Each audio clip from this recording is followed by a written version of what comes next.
नमस्कार दोस्तों। हम पढ़ रहे हैं दिव्य प्रकाश दुबे द्वारा लिखी हुई पुस्तक अक्टूबर जंक्शन। कल हमने इसका 6 अध्याय पढ़ लिया था, तो आज इसका 7वां अध्याय पढ़ते हैं। एक साल बाद 10 अक्टूबर 2015 मुंबई, बुक माई ट्रिप ऑफिस, सुबह 9 बजे। सुदीप यादव जब रोज की तरह अपने ऑफिस पहुंचा, तब उसको रिसेप्शन पर ही रोक दिया गया। अभिजात और सुनैना उसको एक केबिन में लेकर गए। सुदीप की तरफ एक लेटर बढ़ाया गया। लेटर में कुछ ऐसा लिखा था, जिसका मतलब था कि बोर्ड ऑफ डायरेक्टर्स और इन्वेस्टर ने मिलकर यह फैसला लिया है कि सुदीप अब इस कंपनी का सीईओ नहीं रहेगा। सुदीप की जगह अभिजात को सीईओ बनाया जा रहा है। यह मीटिंग रात के 1 बजे हुई थी। सुदीप ने लेटर को वहीं के वहीं फाड़ दिया और अभिजात की आंखों में आंखें डालकर देखने लगा। अभिजात ने बोलना शुरू किया कि रात में देर हो गई थी, इसलिए उसे रात में जगाना ठीक नहीं समझा। सुदीप के होंठ फड़फड़ा रहे थे, लेकिन वह इतना गुस्से में था कि कुछ बोल नहीं रहा था। सुदीप केबिन से उठकर अपने केबिन में जाने लगा। इतने में उसके हाथ से उसका लैपटॉप ले लिया गया। उसका केबिन लॉक किया जा चुका था। उसको अपना सामान अपने केबिन से हटाने का टाइम भी दिया गया। सुदीप के बिन में उसकी मां की फोटोलगी थी। सुदीप जिद पर अड़ गया कि उसको अपनी मां की फोटो चाहिए। सुनैना के कहने पर केबिन खोला गया। सुदीप पूरे केबिन को एक बार ध्यान से देखा, अपनी मां की फोटो उठाई। उसके कमरे के बोर्ड पर लिखा हुआ था कि बुक माई ट्रिप अगले 2 साल में इंडिया की नंबर 1 कंपनी होगी। उस कैबिन की एक एक चीज को उसने इत्मीनान से देखा। जैसे छोटे बच्चे बहुत नाराज हो जाते हैं तो अपने सबसे प्यारा खिलौना तोड़ देते हैं, वैसे ही सुदीप नाराज था। वो कंपनी जिसको सुदीप ने बनाया था, अब उस कंपनी को सुदीप की जरूरत नहीं। सुनैना ने सुदीप को समझाने की कोशिश की थी, लेकिन सुदीप ने सुनैना की कोई बात नहीं सुनी। वह ऑफिस से निकल गया। ऑफिस से निकलने के 5 मिनट के भीतर ही सुदीप ने एक ईमेल लिखी, जो कि जानबूझकर उसने मीडिया में लीक कर दी। Dear board member and investor, मैं बहुत पहले ही समझ चुका था कि आप लोगों से कुछ भी बात करना ही बेकार है। मैंने बहुत पहले ही हिसाब लगा लिया था कि मेरे पास इस लाइफ में करीब 3.25 लाख घंटे हैं। एक एवरेज आदमी करीब 60 साल जीता है। उसमें से सोने का समय मैंने घटा दिया है। मैं अपनी लाइफ का बचा हुआ समय आप लोगों की पॉलिटिक्स पर खराब नहीं करना चाहता। हालांकि अच्छा यह रहता कि आप मुझे हटाने से पहले बता देते, लेकिन आपने वो सब इतने चुपचाप किया है, जैसे कोई रात में चुपचाप चोरी करता है। बुक माई ट्रिप इस देश की सबसे बड़ी कंपनी हो सकती थी, लेकिन का जवाब आपके पास खुद है। कायदे से आगे कभी भी कंपनी को मेरी जरूरत होगी, तो मुझे आपकी कोई मदद नहीं करनी चाहिए, लेकिन मैं आप लोगों जैसे नहीं हूं। बुक माई ट्रिप को इस देश की नंबर 1 कंपनी बनाने में कभी भी मेरी जरूरत होगी, तो मैं कोई भी मदद करने के लिए तैयार हूं। चीयर्स, सुदीप यादव। सुदीप के इस ईमेल डालने के 1 घंटे के अंदर इस देश के हर न्यूज चैनल पर यह ईमेल था। तमाम आर्टिकल लिखे जा रहे थे। सुदीप हीरो था, लेकिन सोशल मीडिया पर कोई उसको कल्ट हीरो बोल रहा था, तो कोई क्रेजी, तो कुछ लोग इमेच्योर। उधर चित्रा ने टीवी ऑन किया तो यही न्यूज चल रही थी। लोग तरह तरह की बातें कर रहे थे। हर चीज के तमाम पहलू होते होंगे, लेकिन न्यूज पर हर बात के 2 ही पहलू होते हैं, एक बहुत सही और एक बहुत ही गलत। बीच का कुछ नहीं होता। न्यूज चैनल पर एक पैनलिस्ट ने घोषणा कर दी कि फोर्ब्स मैगजीन की बहुत ही पॉपुलर लिस्ट 30 अंडर 30 में आने वाले सुदीप यादव का करियर खत्म हो चुका है। सुदीप यादव की बाइट लेने के लिए लोग खड़े थे, लेकिन सुदीप यादव की तरफ से कोई भी स्टेटमेंट नहीं आया था। सुदीप की पॉपुलैरिटी इतनी ज्यादा थी कि उसके नाम से ट्विटर पर कम बैक सुदीप और आई स्टैंड विद सुदीप पर ट्रेंड करने लगे। यह सब देख रही थी। चित्रा ने सुदीप को फोन मिलाया, लेकिन सुदीप का फोन बंद आ रहा था। उसके पास उसकी सेक्रेटरी का नंबर था। चित्रा ने वो नंबर मिलाया, लेकिन सेक्रेटरी का नंबर भी बंद आ रहा था। उधर सुदीप की कार के पीछे अभी भी रिपोर्टर्स थे। उसको समझ आ गया था कि अगर वह मुंबई में रहा तो ये लोग पीछा नहीं छोड़ेंगे। ऑफिस से निकलकर वह सीधे एयरपोर्ट गया और उसने लखनऊ की पहली फ्लाइट का टिकट बुक किया।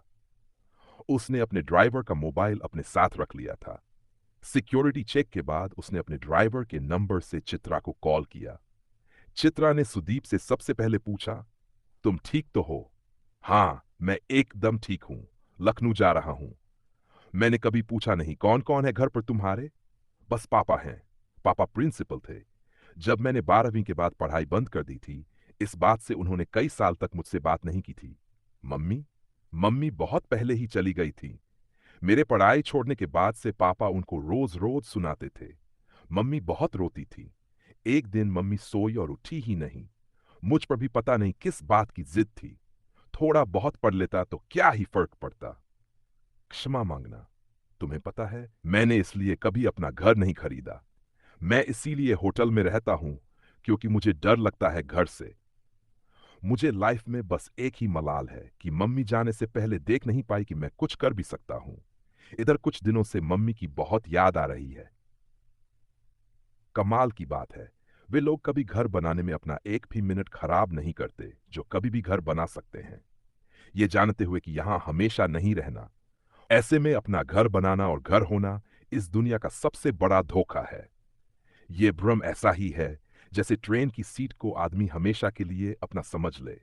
एक दिन स्टेशन आएगा और हम उतरने के बाद पीछे मुड़कर भी नहीं देखेंगे। चित्रा ने खामोशी तोड़ते हुए पूछा, पापा तो अब खुश होंगे कि उनका बेटा इतना बड़ा आदमी है। पता नहीं, हमारी कभी सही से बात ही नहीं होती। बस जब भी अखबार में मेरा नाम आता है तो वो सारी कटिंग संभाल कर रखते हैं। सुदीप बोलते बोलते रुक गया। चित्रा ने भी कुछ पूछने की जल्दबाजी नहीं दिखाई। चित्रा, हाँ बोलो, तुम आ जाओ, मैं रखता हूं। फोन काटने के बाद चित्रा को लखनऊ के घर का पता का एसएमएस मिला। चित्रा ने अगली उड़ान चेक करके अपना टिकट बुक कराने की कोशिश की, लेकिन किसी भी फ्लाइट में कोई जगह नहीं थी। उसने स्टेशन जाकर लखनऊ मेल में टिकट चेकर को पैसे देकर सीट ले ली। चित्रा को पूरे रास्ते सुदीप की चिंता थी और 10 अक्टूबर को न मिल पाने का मलाल भी। 11 अक्टूबर 2015, लखनऊ। सुदीप के पापा को भी पत्रकार कल से फोन कर रहे थे। सुदीप के पापा ने लखनऊ के विराम खंड गोमती नगर में अपना घर बनाया था। घर में उनका एक पुराना नौकर साथ रहता था। घर 2 मंजिल का था और ऊपर वाले हिस्से में सुदीप के पापा रहते थे। नीचे वाला फ्लोर उन्होंने किराए पर दे रखा था। नीचे वाला फ्लोर वहीं घर के पास में टाटा कंसल्टेंसी सर्विसेज में काम करने वाले कुछ लड़कों ने ले रखा था। ये लड़के अपनी नौकरी से रोज बोर होते हुए सोचते थे कि उनको सुदीप यादव जैसा बिजनेसमैन बनना है। जब सुदीप ने पापा को बताया कि उसकी एक दोस्त भी आने वाली है, तो उन्होंने एक कमरा साफ करवाकर चादर और तकिया बदलवाकर रख दिया था। इस कमरे में सुदीप की मां की बहुत बड़ी तस्वीर लगी थी। चित्रा ने घर पहुंचकर मुंह हाथ धोया। सुदीप अब भी सो रहा था। सुदीप के पापा छत पर अखबार पढ़ते हुए चाय पी रहे थे।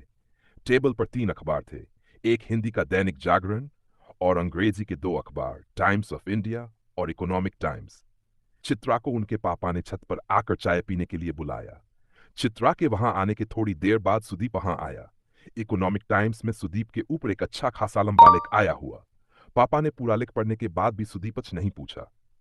पिछली शाम से अभी तक इन दोनों के बीच कोई बातचीत शुरू नहीं हो पाई थी। चित्रा के वहां पहुंचने के बाद भी कोई बातचीत आगे नहीं बढ़ रही थी। आखिरकार पापा ने ही बात शुरू की। दिन में क्या खाओगे तुम लोग? कुछ भी, सुदीप ने कहा। कुछ भी नहीं बनता हमारे यहां। बेटी, आप क्या खाएंगी? पापा ने चित्रा से पूछा। चित्रा ने पलटकर पूछा कि घर में कौन कौन सी सब्जी है। पापा ने बताया कि जो पसंद हो वो सब्जी आ जाएगी। सब्जी मंडी पास ही है। इसके बाद चित्रा और पापा की बात होने लगी।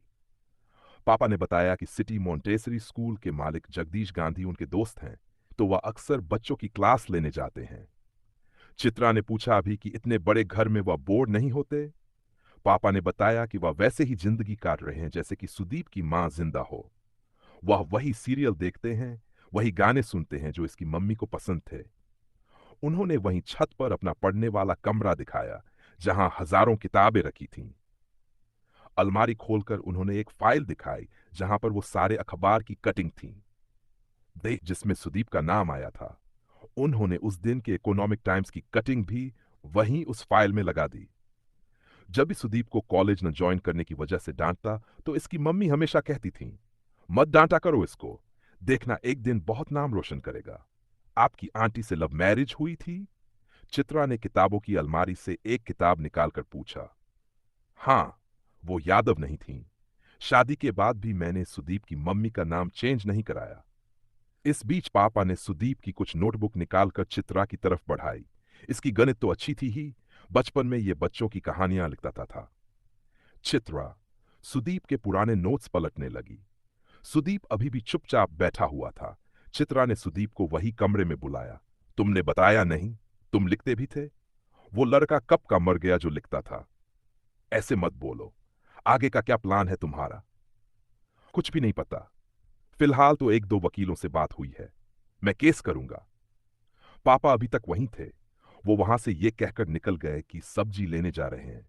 नौकर कभी अच्छी सब्जी लेकर नहीं आता। मुझे पूरे घर में छत सबसे अच्छी लगती है। क्यों? क्योंकि आसमान रोज बदल जाता है। जैसा वो आज है ऐसा अब कभी नहीं होगा। जब भी आसमान में देखता हूं तो सोचता हूं कि उस पार की दुनिया कैसी होगी। उस पार कुछ है भी नहीं।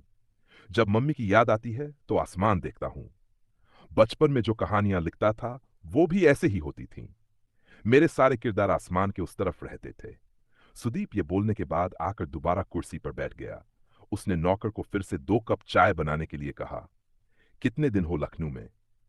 चित्रा ने अखबार में कटा हुआ हिस्सा सुदीप को दिखाकर पूछा। अभी कुछ नहीं पता। कल बहुत दिनों बाद अच्छी नींद आई। ऐसी नींद कई सालों से नहीं आई थी। सुदीप उठकर किताब वाले कमरे में गया और अपनी नोटबुक उठाकर पढ़ने लगा, जिसमें उसने कहानी लिख रखी थी। तुम तो इतना घोस्ट राइटिंग करती हो, कभी मेरी किताब भी पूरी कर दो। चित्रा ने उसके हाथ से नोटबुक लेकर अपने पास रख ली। कर दूंगी। तुम भी क्या याद रखोगे? अब ये बताओ, लखनऊ में कहाँ घुमा रहे हो? चलो शाम को तो गंजिंग करा कर लाते हैं। गंजिंग क्या होता है? चित्रा ने पूछा। हजरतगंज में बिना काम के घूमने को गंजिंग करना कहते हैं। 11 अक्टूबर 2015, लखनऊ। हजरतगंज। शाम को सुदीप अपने पापा की कार में चित लेकर हजरतगंज निकल पड़ा। सुदीप हजरतगंज बहुत दिनों बाद आया था।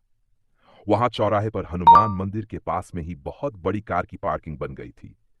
पार्किंग में कार लगाकर सुदीप हनुमान मंदिर आया और अपने जूते उतारे बिना थोड़ी दूर से कुछ देर तक हनुमान जी की आंखों में देखता रहा। चित्रा वहीं पड़ोस में खड़ी होकर चौराहे पर आता जाता ट्रैफिक देख रही थी। इस वाले हनुमान जी की आंखें बिल्कुल असली लगती हैं। मैं पहले भी जब भी आता था तो हमेशा आंखों में देखता था। थोड़ी देर तक देखो तो लगता है कि आंखों की पुतलियां हिल रही हैं। मम्मी हमेशा डांटती थी कि मैं जूते नहीं उतारता। ऐसा क्या खास है हजरतगंज में? चित्रा ने पूछा। थोड़ी देर टहलो, अपने आप समझ आ जाएगा। यहां सामने मोती महल पर बास्केट चाट खिलाते हैं तुम्हें। लखनऊ गए और बास्केट चाट नहीं खाई तो समझिए लखनऊ गए ही नहीं। चित्रा ने जिंदगी में पहली बार बास्केट चाट खाई।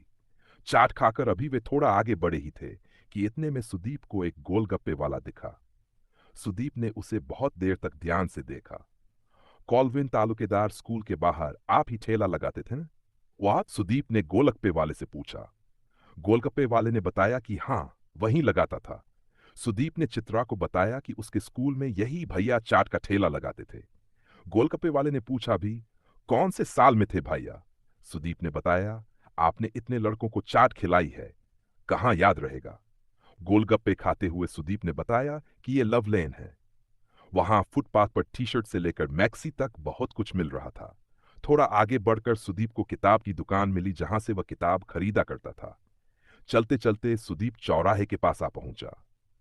यहां पहले मेफेयर नाम का पिक्चर हॉल हुआ करता था, लेकिन अब यहां ऑक्सफोर्ड लाइब्रेरी बन गई है। सुदीप हजरतगंज में आते ही 12वीं क्लास का एक लड़का हो गया था, जो घूम घूम कर अपनी बिसरी हुई यादें समेट रहा था। चित्रा उसके साथ टहलते टहलते स्कूल जाने वाली एक लड़की हो गई थी, जिसको बस अब से 2 घंटे बाद जिंदगी का पहला प्यार होने वाला था। चित्रा का अब तक खा खाकर पेट भर चुका था, लेकिन सुदीप ने फिर भी जबरदस्ती रामा सरे के यहां मिठाई खिला ही दी। पूरा हजरतगंज एक थीम पर ब्लैक एंड व्हाइट था। मायावती जब उत्तर प्रदेश की मुख्यमंत्री थी तो जो काम उन्होंने करवाए उनमें से एक ये था कि कम हजरतगंज अब बहुत सुंदर लगने लगा था। अगर सुदीप को अभी अभिजात का फोन नहीं आया होता तो वह करीब करीब ये भूल ही चुका था कि ठीक एक दिन पहले वह सब कुछ खो चुका है। अभिजात ने उसको डांटा भी कि वह कहाँ गायब है। इन्वेस्टर बहुत नाराज हैं सुदीप से। वे उसको कुछ वन टाइम सेटलमेंट के पैसे देना चाहते थे, लेकिन सुदीप का व्यवहार ऐसा है कि उसको कुछ नहीं मिल रहा है। अभिजात ने बताया कि उसका जितना भी हिस्सा था वो इन्वेस्टर ले रहे हैं। वह अब कंपनी के बारे में कोई भी स्टेटमेंट नहीं दे सकता। कंपनी के जितने भी कार्ड उसके नाम से चल रहे थे वो सीज कर दिए गए हैं। कंपनी के नाम पर जो भी सुविधाएं उसे मिल रही थीं, सब कुछ ले ली गई हैं। कुल मिलाकर इसका मतलब यह था कि सुदीप के व्यक्तिगत खाते में जितने पैसे थे बस उतने ही उसके पास बचे थे। वह लखनऊ पहुंचकर वैसे ही खाली हाथ हो गया था जैसे कि कुछ साल पहले जब उसने लखनऊ से सब कुछ शून्य से शुरू किया था। अभिजात जब यह सब फोन पर बता रहा था तो सुदीप गुस्से से एक दो बार चिल्लाया भी, लेकिन अब कुछ हो नहीं सकता था। चित्रा ने उसको चुप करवाने की कोशिश नहीं की। लौटते हुए सुदीप ने चित्रा से कोई बात नहीं की। घर लौटकर वह अपने आप को वो कमरे में बंद कर लिया। डिनर पर चित्रा सुदीप के पापा के साथ बैठी और उसने जो कुछ भी हुआ था वो सब कुछ सुदीप के पापा को बताया। पापा ने जानबूझकर सुदीप से कुछ नहीं कहा, बस अपने सोने जाने से पहले सुदीप के कमरे में नीचे पर्ची सरका दी। पर्ची में बस इतना लिखा था, खाना फ्रिज में रखा है, अगर मन करे तो खा ले। चित्रा दूसरे कमरे में आ गई। उसे सुदीप के कमरे में जाना सही नहीं लगा। वह सुदीप की नोटबुक खोलकर पढ़ ही रही थी कि इतने में सुदीप के पापा चित्रा के कमरे में आए और बोले, जब तक ये थोड़ा नॉर्मल नहीं हो जाता आप यही रुक जाओ बेटा। ये इतना जिद्दी है कि मुझसे कुछ बोलेगा नहीं। चित्रा ने इस बात का कोई जवाब नहीं दिया। थोड़ी देर चुप रहने के बाद वो बोली, आप परेशान न हो अंकल, सब ठीक हो जाएगा। चित्रा अभी सुदीप की लिखी हुई कहानी खत्म ही कर रही थी। इतने में उसे किचन से कुछ आवाज आई। वह उठकर गई। सुदीप फ्रिज से निकालकर अपना खाना गर्म कर रहा था। तुम ठीक हो? सुदीप ने कोई जवाब नहीं दिया। चित्रा ने दोबारा पूछा, तुम ठीक हो? सुदीप ने अब भी कोई जवाब नहीं दिया। उसने बड़े ही आराम से खाना अपनी प्लेट में रखा और खाने लगा। चित्रा वहीं डाइनिंग टेबल के पास बैठ गई। खाना खाने के बाद सुदीप उठकर अपने कमरे में जाने से पहले चित्रा से कहा, सॉरी, कुछ भी बोलने का मन नहीं कर रहा, सुबह बात करते हैं। सुदीप अपने कमरे में जाकर कुर्सी पर बैठ गया। चित्रा जानबूझकर उसके कमरे में गई और सुदीप को बहुत जोर से गले लगा लिया। चित्रा के गले लगाते ही जैसे सुदीप के अंदर का सारा गुस्सा पिघलकर आंसू हो गया।